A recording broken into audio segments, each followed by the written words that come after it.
Today on the railway, a really not Network South East affair. It's been a while since my last video. Sadly, I've contracted COVID, which has led to long COVID, so I've not been able to do anything for months. But thanks to my best mate Mike and my father, we've managed to get some woodwork done and the tracks laid, and the Hornby turntable, so beloved by my toddler, has now been recessed into the board. I don't know if you can see it there. So it sits a bit more flat, looks a bit more realistic. And I've also done some clever wiring, and it's the clever wiring that I wanted to share with you today. You've probably seen it elsewhere, but if you haven't, give it a go. I think it's pretty useful. First things first, the Hornby turntable, which is from my childhood, so it's 30 years old, originally had some brass contacts in here underneath. They connected to the rail on the turntable, they went underneath, and they were supposed to spring with whichever track it was connecting to. I found they were really unreliable and kept bending the wrong way and just causing me headaches. So I've pulled them out, which now theoretically means there's no power available to the turntable. The other annoyance that these brass contacts caused was this had to be your entrance track, because there were some more brass springs here which connected to the entranceway to power the other sidings. And basically the power came in here, through brass contacts, up to the rails here, out through the rubbishy spring things and onto your various sidings. It's a brilliant design in theory, really is, and when Hornby invented this 100 years ago, it must have blown people's minds. Kudos to them, it's still on sale, because it's still a good idea.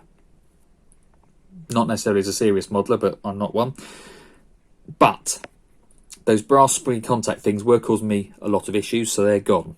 What I have replaced them with is this. Pico sell these fish plates with pre-soldered power wires. You can see the red wire there. There is a black one that's hiding behind the rail, which go down through the baseboard. And what I've done is put a set of each of these on each road from the turntable. This is the entrance road, and the three sidings off the turntable have their own power source. This main power source then goes underneath the board, and I wired it into the spade connectors that used to be there. I actually cut them off, and then it's all wired in through chock blocks. The end result is essentially 5 different controlled zones: the entrance road, the turntable itself, and the 3 sidings. To keep things sort of simple, I've wired the turntable and the entrance road to always be connected. I couldn't really see a reason why I'd have a train waiting here whilst one's moving on or off the turntable. I could prove myself wrong, and if I do, then I'll need to do some rewiring. But that's what it is. These 3 are then controlled from a rotary switch, so only one of them is live at any one time. Excuse the shaky camera work here. Here's the rotary switch.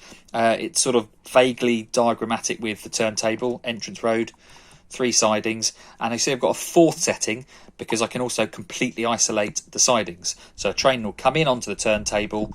I can then select which one of the 3 sidings I want it to go onto, or none of them if the train's just turning round. It's as simple as that. So simple, my toddler can do it.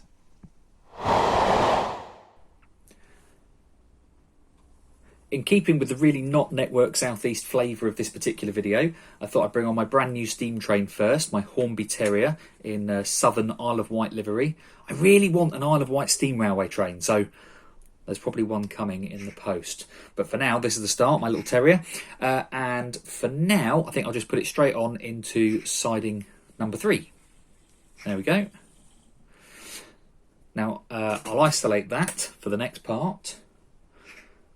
The next train round should be my Helgen Class 33, I think.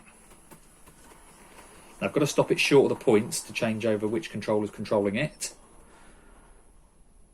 Okay, change the point. Now, the Mahano controller is so smooth and quiet, it doesn't operate those lights at lower speeds. Anyways, now the old Hornby, the original wiring, could not do that. That section is completely isolated. Only the turntable and the entrance road are operating. If I now change to siding number 2, I can move No, I'll go for 3 actually. Number 1, this one here. We'll move the Bobo round. Hornby turntables are really quiet, as anyone who owns one will know. Okay, there we go. Back to the Mahano controller to just bring it hopefully gently off the turntable.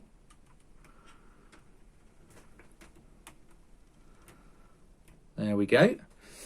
All right, whilst the turntable moves back, we'll bring on train number 3.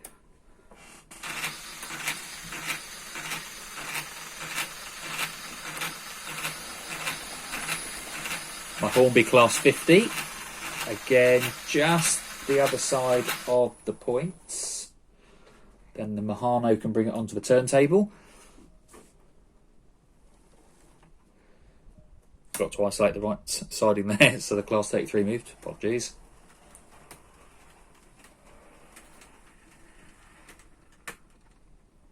That's a big loco to fit on that turntable, but it does.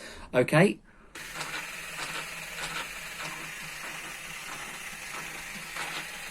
There we go. And just take that one off the turntable. I've said it before, I'll say it again. I love the control of that Mahano. There it goes. And we'll bring around a 4th train by isolating all the sidings. The 4th train can then come round, hopefully. Just my little Bachmann 08 shunter.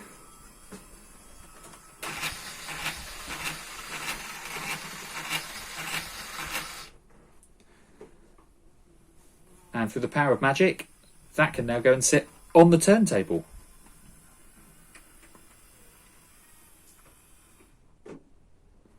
So there you have it. A bit of wiring, and just on DC, no fancy doodads.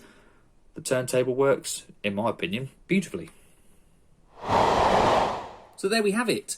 My Hornby turntable rewired to now be incredibly useful. And that sort of completes this first early stage of this part of the railway. A couple of other things to point out. The heavy use of what looks like ballast matting, but thanks to some brilliant advice from budget model railways, is actually just some, as you can probably tell, roofing felt for like sheds. It was 1/10 of the price of professional ballast matting, and for me, I think it looks absolutely fine. And down the line, I'll probably do proper ballasting anyway, so this will just be a base layer, if you will. The turntable was just cut out. I've got a hardboard layer above the baseboard. It's just literally just a circle taken out of that to give it a little bit of a recess. It's not perfect, but it's okay.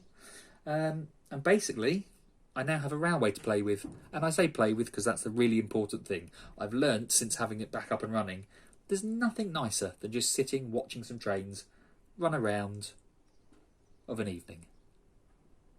Until we meet again, travel safely.